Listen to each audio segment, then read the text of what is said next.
Hi, today we'll talk about mother tongue interference, also known as MTI. MTI is when our native language gets in the way of acquiring a second language. Always, our native language is the first language that we learn, or rather acquire, and any other language that we learn should be referred to as a second language, like in our case English or any other language. Since you have already acquired your first language, you will be more attuned to the grammar and pronunciation of that language.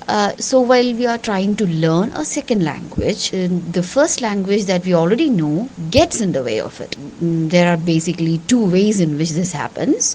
One is with pronunciation and the second one is with grammar. In case of pronunciation, all the sounds that are there in one language will not be there in another language, and vice versa. Like in the case of Malayalam, all sounds that are there in Malayalam are not there in English. Also, all sounds that are there in English are not there in Malayalam. When the pronunciation comes where you have to learn a particular sound, which is not something that you already use, for ease of learning, you try to replace a sound that you are not familiar with a sound that you are familiar with. For example, in English, there is the sound d, do, dear. Instead, in Malayalam, we don't have that sound, but we tend to use the word d instead of d. Instead of do, dear and all, we tend to say do, dear, etc. For another example, police is a word that we say in Malayalam. The standard English pronunciation for that particular word is police. In between the sounds p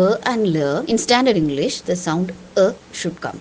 In Malayalam, this particular sound is there, but it is used only at the end of words, like vanda, tunda. Since a sound is not used in between, we tend to follow the way we talk in Malayalam. We convert the pronunciation of police to police. Now, in case of grammar, we all tend to think in the language which we are fluent in, that is our native language. While we are trying to learn a second language, we think in our native language and we try to translate it. And until and unless you are fluent in your second language, you think in your native language and then translate word by word. In many languages, the word order will be different, like subject, verb, object, subject, object, verb. All these things you might have learned in school. When this basic grammatic structure of your native language is different from your mother tongue, then acquiring a new grammar tend to be difficult. So until you are fluent in it,